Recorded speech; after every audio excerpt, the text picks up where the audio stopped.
So this is the tragic story of a Muslim cleric who was murdered by 11 middle-aged men who are traditionalists and non-believers of Islam. This happened in 1953, the year when traditional worshipping was the most practiced religion and no other religion dares to speak against them. This man's name is Alfa Bisiriyu Apalara, a Muslim cleric in Lagos.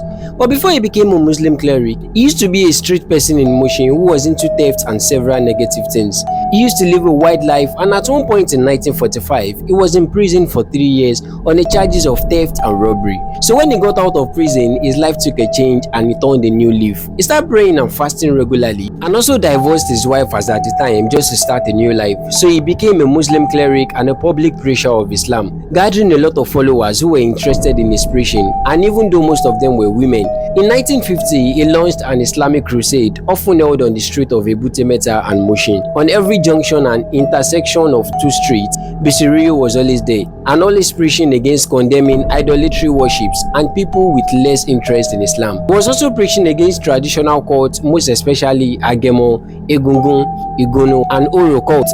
He was so against the masquerade cults that he began to have one-on-one encounter with them on the street of Lagos. In 1951, he had become a full force and a threat to the local cult and the masquerade cult already. During one of his preaching on the street of Mushin one time, the masquerade and his cults were on their way to perform their ritual rites. They attempted passing through the streets where Bisiriyu was preaching, but to their surprise, they were stopped and chased by Bisiriyu and his congregates. The standoff lasted for a few minutes before the masquerade cult decided to retreat, something that they have never done before. And as if Bisiriyu wasn't going to stop as that, in 1952, one of the shocking things happened to him. So in 1952, a similar situation occurred, this time resulting to a physical fight between the masquerade and Bisiriyu's supporters. At that point, all the traditionalists in Mushin already had it for him and they started to threaten him. So on January 3rd, 1953, Bisiriyu Apalara went for a preaching on the street of Ebute Metta, which was the preaching for the last time in his life. He wasn't even aware.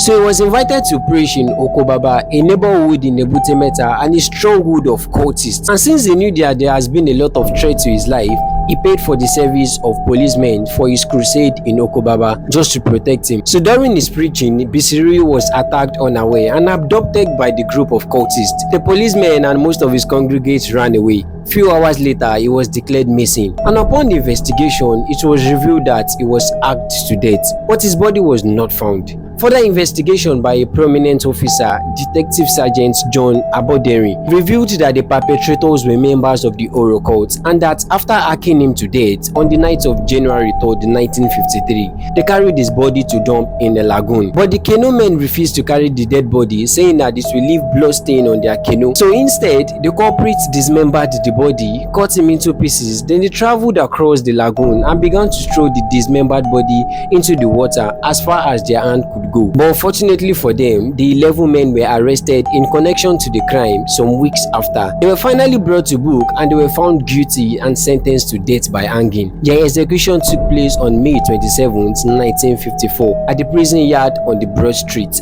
And that was how Bisiriyu Apalara was murdered, just because he was against the traditional worshippers. But the best thing about the story is that his perpetrators were also murdered, all 11 of them.